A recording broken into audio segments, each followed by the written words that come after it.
Buenas noches, bienvenidos al programa. Yo soy Jaime Bailey. Hoy no es una noche cualquiera, hoy es una noche especial. Todos esos aplausos cargados de cariño, de respeto y de entusiasmo son para nuestro invitado de hoy.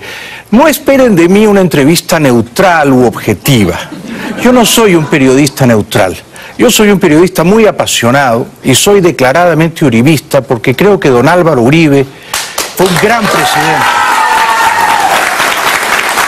Tengo para mí que Álvaro Uribe es un gran héroe colombiano y un admirable defensor de las libertades en Colombia y en América Latina, y pido un aplauso para él, por favor.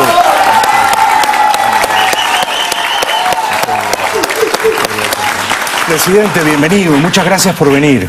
Jaime, muchas gracias a usted, muy buenas noches. Muy agradecido por la generosidad de este espacio y muchas gracias a las personas que nos acompañan esta noche aquí en el estudio, que han venido con tanta generosidad a pesar de la hora. Apreciamos el esfuerzo que ha hecho, sabemos que llegó esta madrugada a Miami, ha tenido una jornada agotadora y sin embargo ha encontrado reservas para venir. Gracias doblemente, presidente. ¿A qué ha venido a Miami? Ha estado dando unas conferencias hoy y mañana viernes proseguirá, ¿verdad? Jaime, el Grupo Concordia, que es una fundación de dos personas muy jóvenes, de menos de 26 años, Matthew Swift y Nicolás Logotetis, tiene un foro anual en la ciudad de Nueva York, que lo hacen para promover especialmente la integración entre los sectores público y privado. Yo he estado bien vinculado a ese foro. Hoy mañana lo hacen aquí en la ciudad de Miami, hoy estuvimos todo el día en eso, y en esta ocasión ha sido bastante dedicado a nuestra América Latina. Hoy hubo sesiones bien importantes. El mayor coordinador en este evento es el señor presidente Aznar. Con quien tiene usted una relación de amistad, ¿verdad?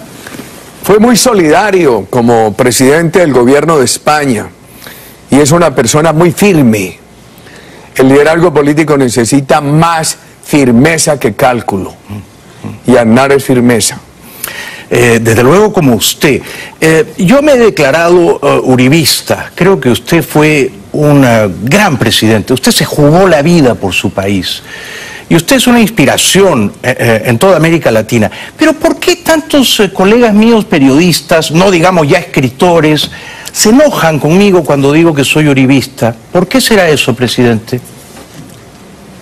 No sabría decir. Además, para mí es muy extraño escucharlo y escuchar decir eso, porque también encuentro muchas personas que me dicen: estoy de acuerdo con usted, pero no lo puedo decir. La verdad, ¿qué pienso yo? Póngale a mi gobierno errores y faltantes, muchos, pero póngale también que cuando terminamos Colombia no estaba convertida en un paraíso, pero yo creo que el país iba por un buen camino. Tenía el país un desempeño que empezaba a ser sobresaliente en seguridad, en inversión, en política social, y esos tres ejes iban de la mano simultáneamente. Pero además yo diría que en medio de efectos humanos que son, trabajamos con mucha entrega, con mucho cariño por los colombianos. Hoy me acompañan varios de quienes fueron mis colaboradores, el director de nuestro partido, el doctor Oscar Iván Zuluaga, quien fuera también nuestro candidato a la presidencia.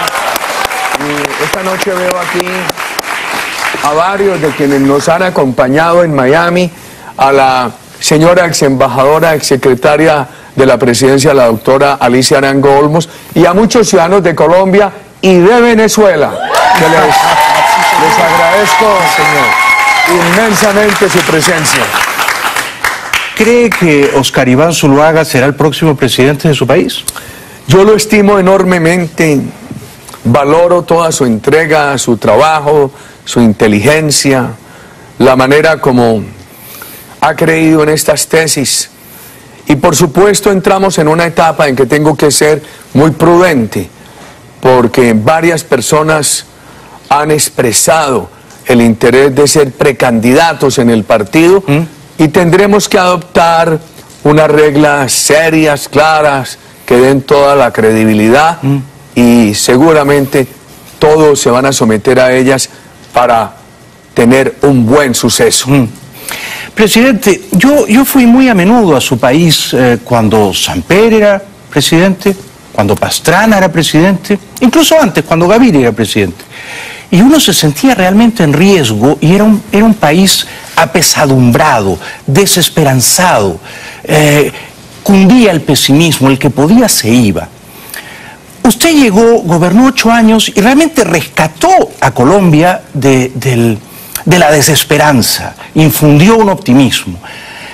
Ahora, cuando vuelvo a Colombia, me sorprende profundamente y hasta le diría que me entristece ver a jóvenes volcados a la izquierda romántica, que se llenan la boca hablando mal de los 8 años en que usted fue presidente. ¿Por qué? ¿Por qué hay tantos jóvenes de izquierda en Bogotá, en Medellín, que lo ven a usted casi como si hubiera sido un dictador? Cuando yo lo defiendo, me dicen, no, pero los derechos humanos. ¿Por qué? A ver, Jaime, muchos, estamos en el año, situemos en el año 2002. Muchos jóvenes que hoy tienen 20 años, ¿cuántos años tenían? Tenían 6 años. Sí, exactamente. Han pasado 14 años. Han pasado 14 años. No hay por qué exigirles que sepan cómo era el país. Ahora, yo voy a decirle por qué progresó el país y también por qué hay tanta crítica. ¿Por qué progresó el país?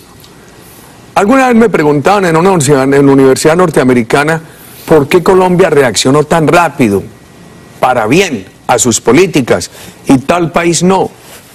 Me puse a pensar y dije, ¿por qué Colombia ha sido un país de instituciones? Un país de una gran laboriosidad. La democracia más sostenida del continente. Seguro. En el siglo anterior México tuvo 12 años de interrupción democrática, Colombia solamente 4. ¿Qué hice yo? Simplemente animar ese espíritu de trabajo de los colombianos y ponerme al servicio de ese espíritu, al servicio de las Fuerzas Armadas, de la gente de trabajo, de todas las regiones. Y el país avanzó sustancialmente. ¿Por qué tanta crítica? Unos por desconocimiento, por pasiones. Yo defiendo con ahínco las tesis, no me gusta hacer concesiones a ideologías que le hacen daño a nuestros países. Me regañan mucho, pues dicen que fui confrontacional con Chávez, con Correa. Yo decía que yo no estaba para servir a unas relaciones diplomáticas almibaradas. Almibaradas. Que yo estaba era para defender los intereses de la democracia y los intereses de Colombia. En materia, por ejemplo, de derechos humanos, nuestra política de seguridad fue una política totalmente democrática.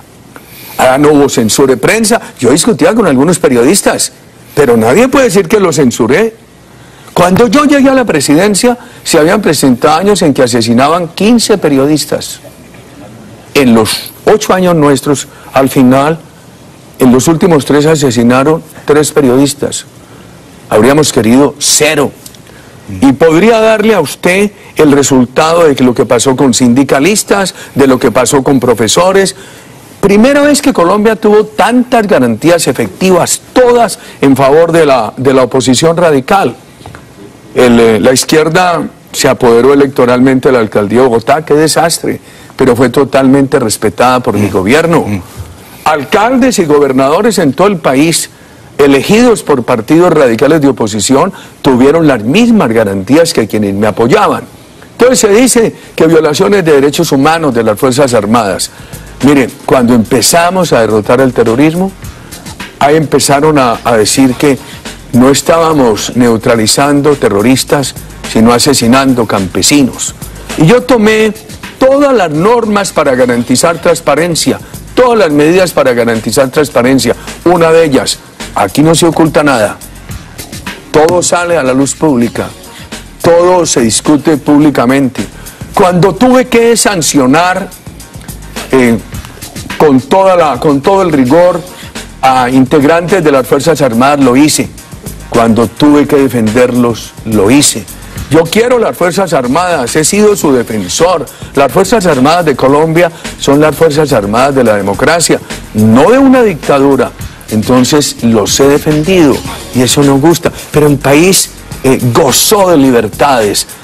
De lo contrario, no habrían elegido al actual presidente en 2010. Absolutamente. Lo eligieron por la plataforma nuestra, claro. Caudalosamente. Sí, sí, sí. El optimismo del país era enorme. Sí, sí. El optimismo en seguridad, en inversión, en política social. Y le voy a dar una última razón de toda esa crítica a mi persona.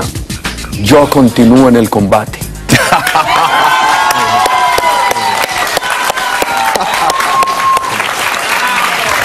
Tenemos que ir a la publicidad y regresamos con este gran gladiador que no se rinde, aunque sus detractores dicen, no, ya se tiene que jubilar. Pues no, su pasión por Colombia no se jubila. Regresamos con Álvaro Uribe después de la pausa. Ya volvemos.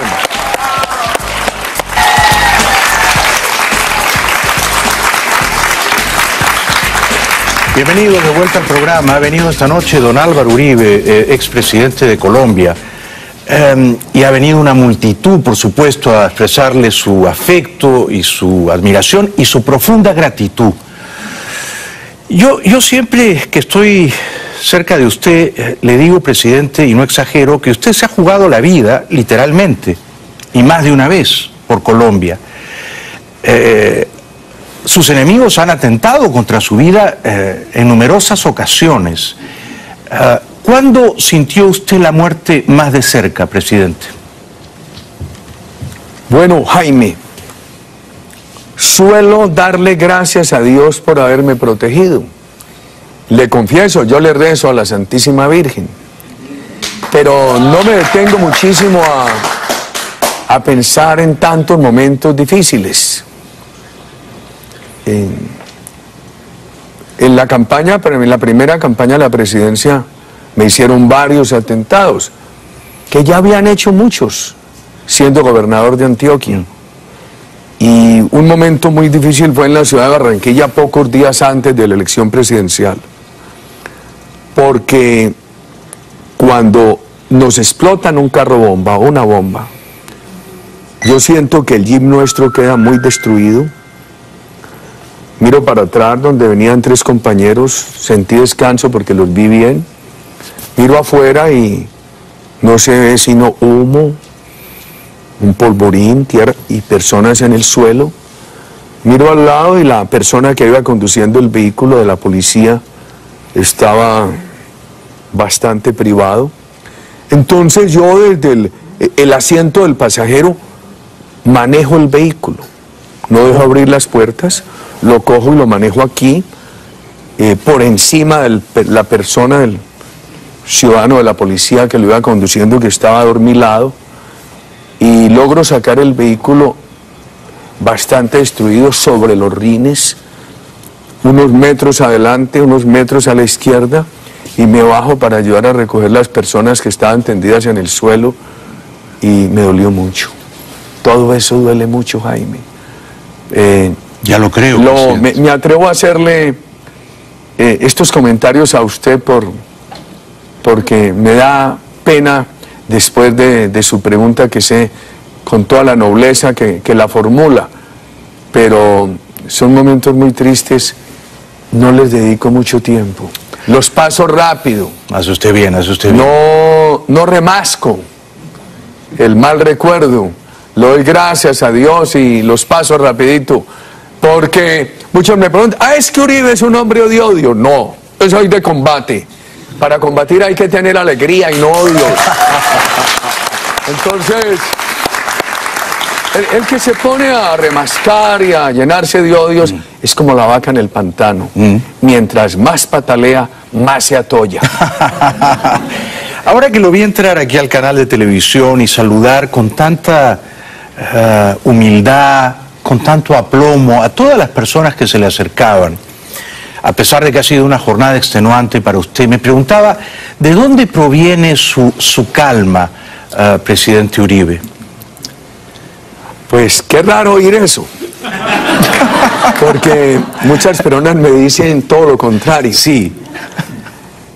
Pero no. Yo no me he sentido calmado. He tenido que hacer un gran esfuerzo para calmarme. Pero tampoco me da mucha dificultad.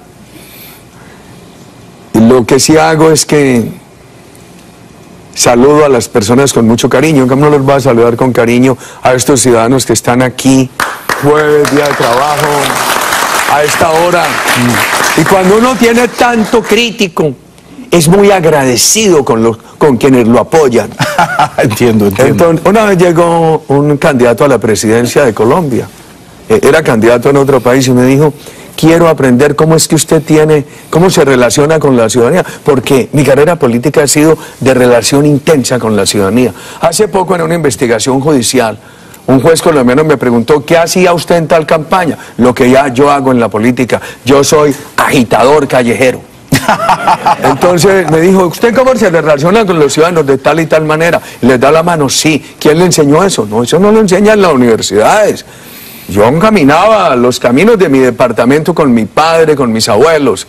Dábamos a caballo y decía: bájese, quite el sombrero, dé la mano, hágalo con cariño, mire a los ojos. Y a los meses llegó ese candidato y me dijo: estoy muy agradecido con usted por el consejo, pero vengo a buscar un ortopedista, porque de dar la mano se me afectó este brazo y me está doliendo muchísimo.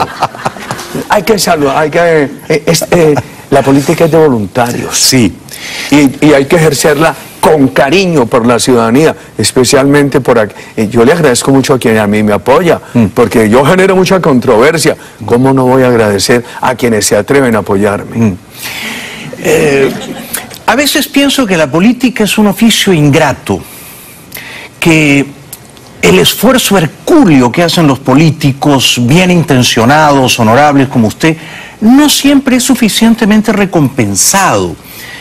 Incluso que gente que votó por usted el 2002 o el 2006, luego cambian los vientos, mudan las lealtades, nunca faltan chaqueteros, tránsfugas como el presidente Santos.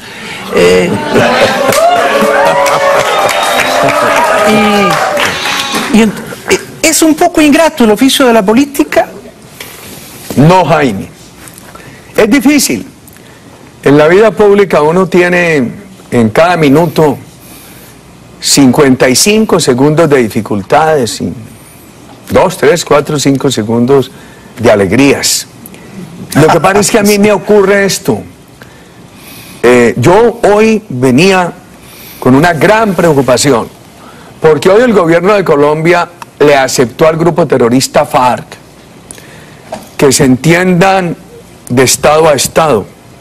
El Estado Democrático de Colombia con el mayor cartel de cocaína del mundo de Estado a Estado, y que el acuerdo que están haciendo en La Habana le van a dar tratamiento de norma constitucional automática. Y yo vengo con mucho dolor por Colombia, pensando en lo que necesitamos: una resistencia civil pacífica, pública, argumentada, persistente. Y yo venía muy preocupado y triste. Y entonces, como podría haber venido en la circunstancia de que alguien me calumnia, me maltrata, etc. Pero cuando saludo unas personas que se atreven a recibirme con cariño y eso, se me olvidan todas las dificultades. Pues yo espero, me alegro, yo espero que este programa corresponda a esos 5 o 6 segundos del minuto que son gratos, favorables, amables. Sus detractores dicen que oponerse al acuerdo de paz con las FARC es arengar a la guerra, que usted es un guerrerista. ¿Qué responde usted, presidente? Los años de nuestra presidencia, Colombia ganó mucha paz. Hay que verla, no lo voy a fatigar con cifras, usted las conoce. El descenso en homicidios, en secuestros, como los colombianos, los periodistas recuperaron las libertades. Había muchos de ellos en el exilio, porque estaban presionados, amenazados por los grupos terroristas en Colombia. Y llegaron a Colombia y disfrutaron la protección de nuestro gobierno, y muchos de ellos disfrutaban criticándome, pero también disfrutaban esa seguridad. Entonces, de Uribe guerrerista, a ver, esos años fueron de paz a partir de la seguridad democrática, y hubo reconciliación con muchos. Por ejemplo, la izquierda radical, bien adversa a mi persona, tuvo que reconciliarse en esos años con la democracia, porque tuvieron todas las garantías y por eso ganaron alcaldías, gobernaciones, y se les trató de la misma manera como traté a los alcaldes y gobernadores más afectos a nuestras tesis. Veamos esto, Jaime. De esos años, hubo 35.000 desmovilizados, salvo del paramilitarismo, salvo a quienes incumplieron. A nosotros se les trató con gran espíritu de reconciliación. 18.000 guerrilleros desmovilizados, lo mismo ocurrió con ellos. Yo estoy hoy en desacuerdo con lo que sucede en La Habana, porque ese no es un tratado de paz, ese es un tratado en el cual un Estado democrático, el de Colombia, claudica ante el cartel de cocaína más grande del mundo. Ahí, eso es un tratado de impunidad. ¿Cómo voy a estar yo de acuerdo con esto? Y se lo digo porque ya veo que se va a acabar el segmento, después podríamos seguir. Sí. La FARC es el cartel de cocaína más grande del mundo, y en ese acuerdo el gobierno de Colombia le da impunidad total. Dice que el narcotráfico es apenas delito político, por ende no tendrán cárcel, no tendrán extradición y sí tendrán elegibilidad política. Eso genera mal ejemplo, eso es la partera de nuevas violencias. Seguro. Y eso no es sostenible jurídicamente. Entonces nosotros hemos venido haciendo esa pedagogía. Le choca mucho a muchos adversarios. Entonces no responden con argumentos, sino con descalificaciones. Uribe, guerrerista. ¿Qué he dicho yo en estos días? A toda palabra que nos descalifique, vamos a responderle con un argumento. Brillante. Un aplauso para el presidente Uribe. Después de la pausa le voy a preguntar, presidente, si una vez que supongo que se firmará ese acuerdo de paz tan imperfecto entre Santos y las FARC, le voy a preguntar si eso luego, sometido a un plebiscito, será refrendado por la mayoría de los colombianos. Regresamos con don Álvaro Uribe después de la pausa, ya volvemos. Bienvenidos de vuelta al programa, muchas gracias, muchas gracias. Ha venido el presidente Uribe, que está de visita aquí en Miami para dar un ciclo de conferencias. Presidente, como usted habrá notado, han venido muchos venezolanos. Y usted ha alzado siempre su voz valiente, gallarda, cuando Chávez era dictador. ¿Cómo lo extrañamos? Era usted el único líder de la región que le plantaba cara a Chávez, que defendía la democracia ante el expansionismo chavista. Ahora esto se ha perdido, ¿no? A mí me parece que Santos ha sido bastante condescendiente con Venezuela. Quisiera preguntarle un par de cosas sobre Venezuela. ¿Maduro es un dictador? Peor. Felipe González dice que las dictaduras tienen reglas. Aquí estamos en presencia de una tiranía. Una tiranía además sin inteligencia. Porque hay tiranos inteligentes. Chávez se murió sin tener que vivir la tragedia de su obra. Le dejó una herencia muy mala a Maduro, que en lugar de corregirla la ha agravado. Entonces de Chávez se decía que tenía mucho carisma. ¿Quién sabe qué habría pasado con ese carisma hoy? Una cosa era Chávez, el carisma de Chávez con chequera. Otra cosa sería hoy el carisma de Chávez sin chequera, porque quebraron a Venezuela. Muy bien dicho. Y es verdad que Maduro es particularmente incompetente. ¿Cree que llegará al final de su tan discutible mandato el 2019? ¿Cree que lo desalojarán del poder mediante un referéndum revocatorio? ¿Podemos ser optimistas con el revocatorio? La verdad es que una de las violaciones de la tiranía de Venezuela, la Carta Democrática, es el irrespeto a la transparencia electoral y a los resultados electorales.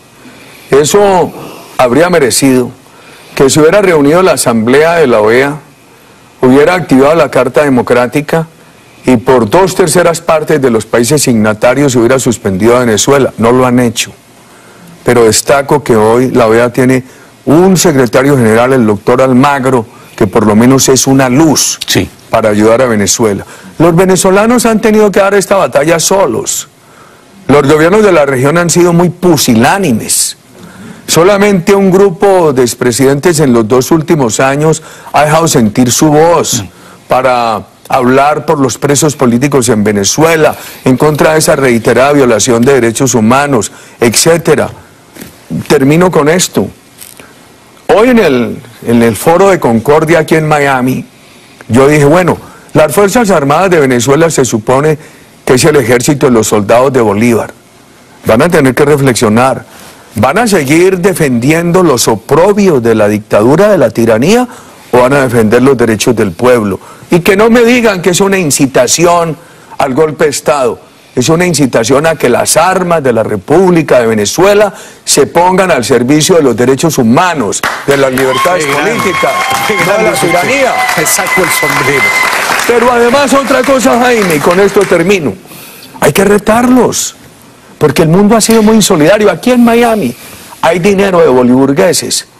Aquellos amigos del círculo más cercano a Chávez y a Maduro, beneficiarios de la corrupción, que han saqueado la economía de Venezuela y se han traído esos dineros acá, muchos de ellos generales de la República, que han preferido la corrupción que el ejercicio honroso de la noble profesión de militares para defender al pueblo de Venezuela.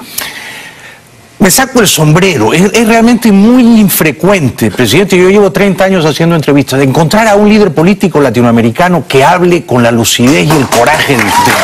Ojalá hubiera dos como usted, dos.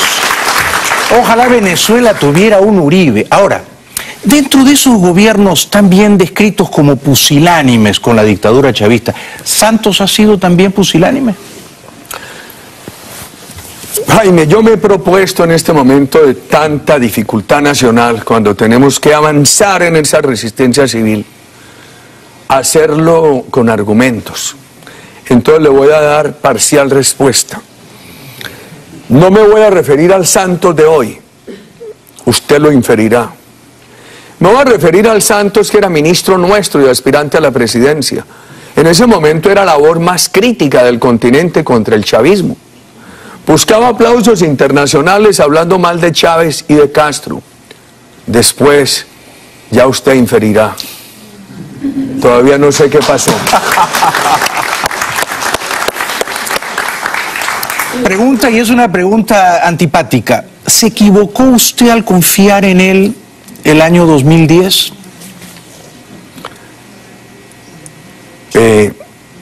Jaime, déjeme separar la persona de Santos de la plataforma. Nosotros lo elegimos por su adhesión a nuestra plataforma. Yo pensé que el país iba a mejorar mucho. Si Santos hubiera cumplido lo que prometió de continuar nuestras políticas en 2010, las habría podido mejorar, pero mantener los fundamentos, Colombia estaría en paz. Y él ganó con ese mandato, él ganó con votos uribistas. Yo vivía en Bogotá en aquella época, presidente. Siquiera no se lo tengo que decir yo, no, porque aparecería jactancioso. No, pero es así. Pero él se separó de esas tesis, tan pronto lo elegimos, y renunció a esto. Colombia estaría en paz si hubieran mantenido esas políticas. Seguramente los cabecillas estarían refugiados en Caracas o en La Habana, pero sin capacidad criminal en Colombia. Pero también ha venido erosionando la confianza de inversión, afectando las posibilidades de coberturas sociales en el país. Mire, está volviendo a crecer el desempleo. El endeudamiento lo subieron al 50%, tienen la 4ª tasa de tributación más alta del mundo, un derroche y una corrupción tremenda. Él que viene del periodismo dedicado a darle dinero a través de contratos a algunos periodistas para anularles la independencia. Grave eso, que me equivoqué yo. Hombre, la verdad es que cuando uno hace política espontáneamente, de pronto lo engañan con mucha facilidad. Comprendo, comprendo. Lo que me lleva a la pregunta que quedó pendiente. Una vez que se firme el acuerdo de paz, que es una capitulación moral de la democracia colombiana, del Estado de Derecho, con los terroristas de las FARC semijubilados en La Habana, ¿usted cree que la mayoría de los colombianos van a convalidar, refrendar ese acuerdo de paz? Digamos, las encuestas sugieren que una amplia mayoría no respalda a Santos. La palabra paz es una palabra cautivante. Hablar de paz es muy fácil. Hablar en contra de la impunidad es muy difícil. Sin embargo, ha venido creciendo una gran conciencia nacional sobre el alcance, el contenido de este acuerdo, que es un contenido promotor de nuevas violencias, es un contenido de impunidad, es un contenido de riesgo para Colombia, es un contenido de legalización de una doctrina terrorista de socialismo siglo XXI castrochavista. No nos digamos mentiras. Pero es que hoy ha pasado algo que voceros del gobierno habían dicho que nunca pasaría. Hoy el gobierno de Colombia y la FARC llegaron al acuerdo de Estado a Estado. El gobierno democrático de Colombia con el grupo terrorista FARC, uno de los mayores secuestradores, reclutadores de niños, el tercer grupo terrorista más rico del mundo, el primer comercializador, el primer cártel de cocaína. Llegaron al acuerdo para que, entendido el uno que el otro es su par, lo que finalmente firmen lo lleven automáticamente a la Constitución. ¿Habrá plebiscito? Santos dijo que habría refrendación popular. Primero propuso una cosa, después se llegó al plebiscito. Le cuento problemas del plebiscito. Basta hoy con que voten favorablemente 4.400.000 colombianos, porque bajaron el umbral del 50 al 13%, en un país que tiene casi 50 millones de habitantes. No admiten sino una pregunta. Y nosotros hemos dicho, ¿por qué no hacen varias preguntas? Si a Luciano le preguntan, ¿ustedes quieren la paz? Todo el mundo dice que sí, pero le pregunta, ¿usted acepta este acuerdo de impunidad? Seguramente muchos van a decir que no. Si preguntan, ¿usted acepta que todos los de la FARC puedan ser elegidos? Muchos van a decir, los responsables de delitos atroces no. ¿Usted acepta que esta justicia se le extienda a los militares? ¿Por qué van a someter a las fuerzas militares de la democracia a esa nivelación con el terrorismo? ¿Sabe cuál ha sido la respuesta de Santos? Decir no.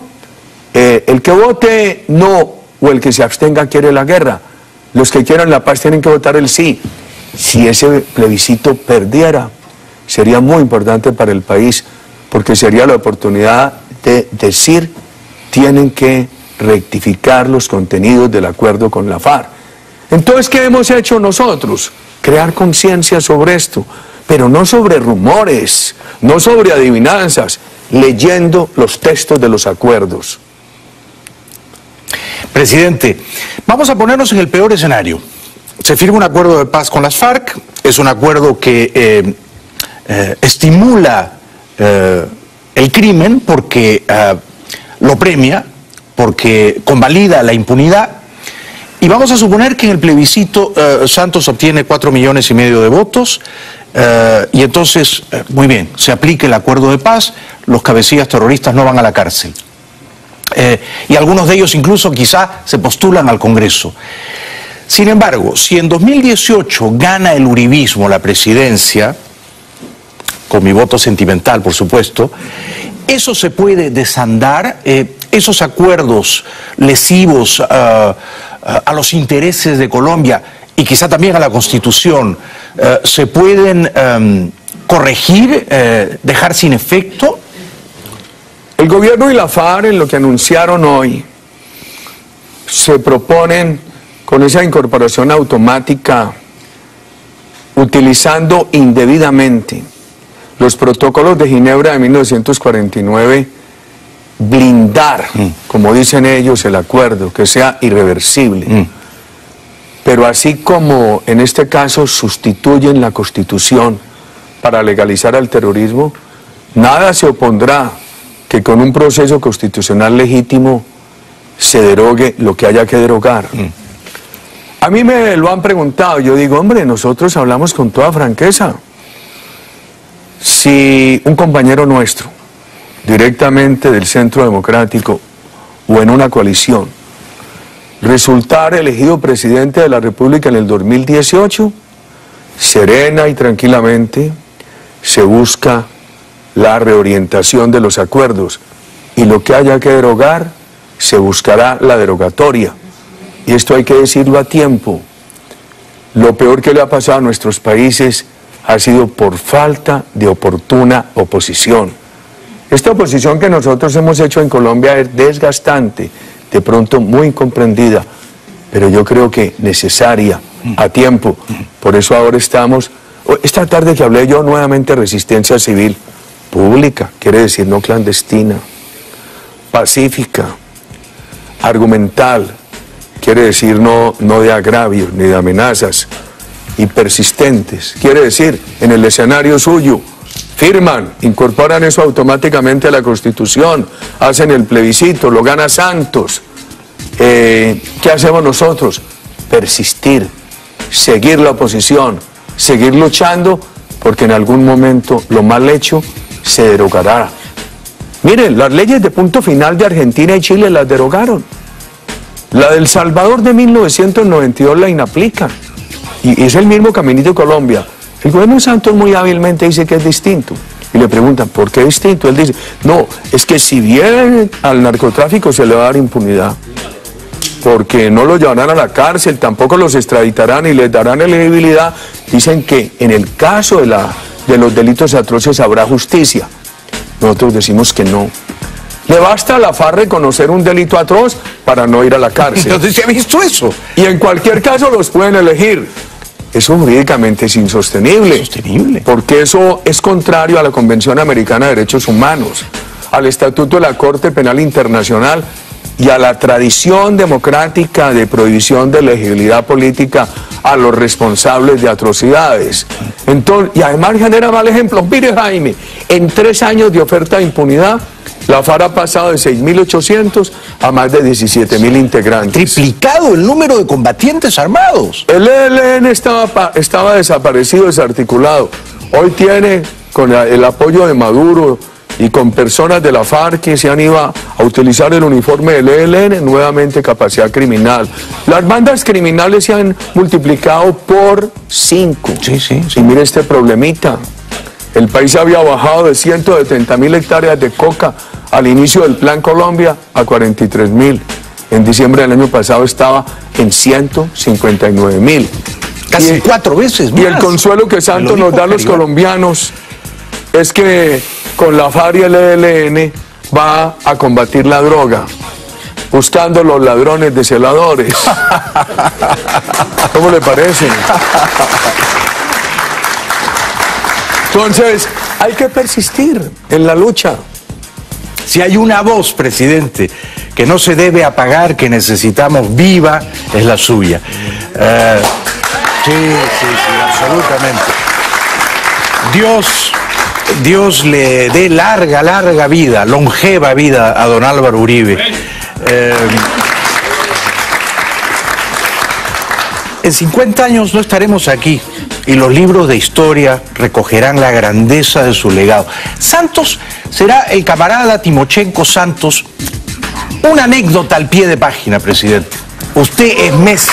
Regresamos con Álvaro Uribe.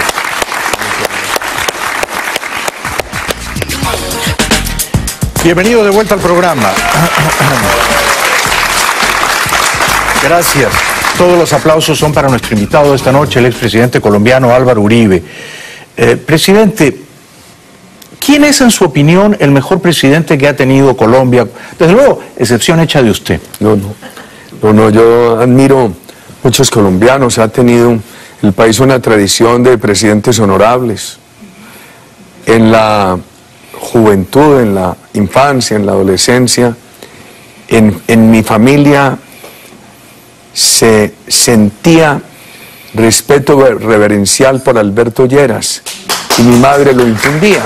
¿Y su madre? Y por Alfonso López Pumarejo.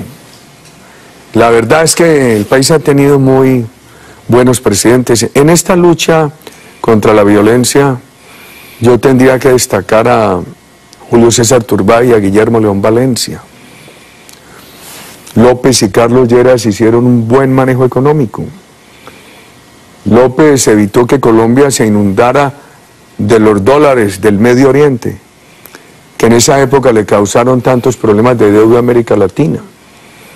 Carlos Lleras, con una intervención muy talentosa en la época, en materia cambiaria, le evitó un colapso cambiario a Colombia.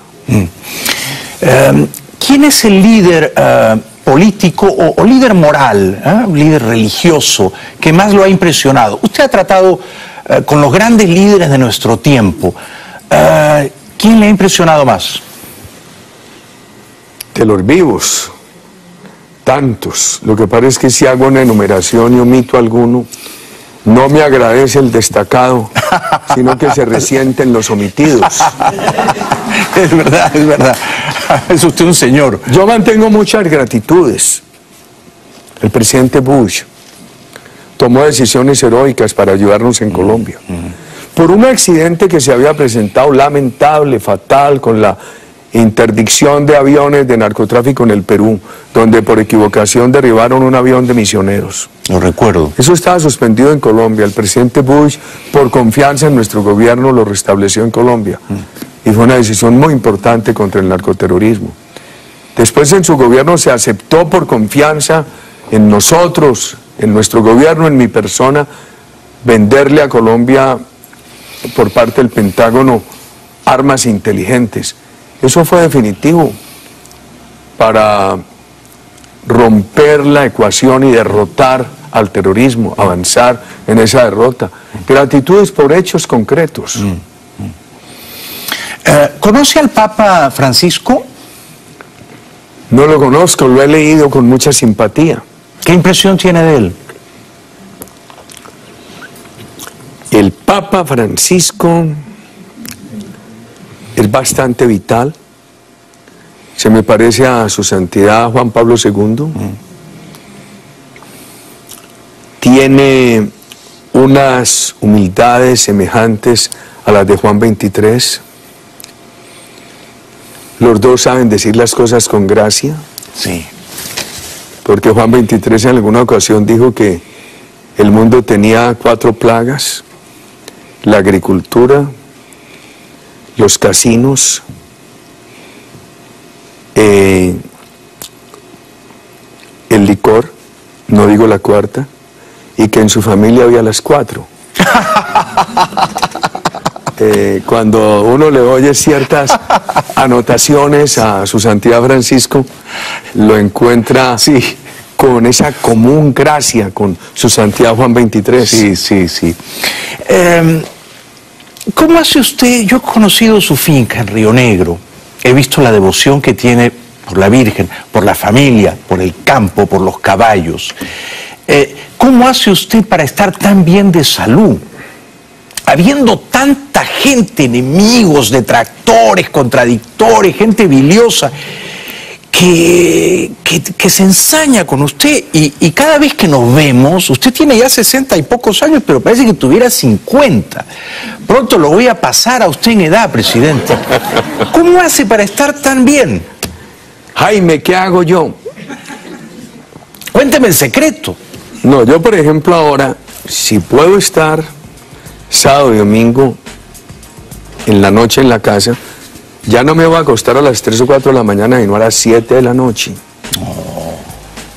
Cada que puedo, brego a hacer deporte, hago yoga nidra y también rezo. Yo diría, para confesar la verdad, no tanto por devoto, sino por sobregirado. Esa frase es el titular de la entrevista. Regresamos después de la pausa con el gran Álvaro Uribe. Ya volvemos. Gracias. Presidente Uribe, para terminar, yo lo vi montando a caballo. Qué familiaridad con ese animal tan noble. Nosotros vivíamos, estando pequeños, en una finca en la zona cafetera, había muy poquitos vehículos en la época, carreteables que eran caminos de herradura. Mi madre a mi hermano y a mí nos enseñaba las primeras letras y nos enviaba donde una maestra que enseñaba en otra finca, íbamos a caballo. El tema de los caballos para mí es de vida, de nacimiento, no es hobby ni afición adquirida. Mi señora dice que son mis psiquiatras. Pido un aplauso de pie para Álvaro Uribe esta noche. Gracias, presidente.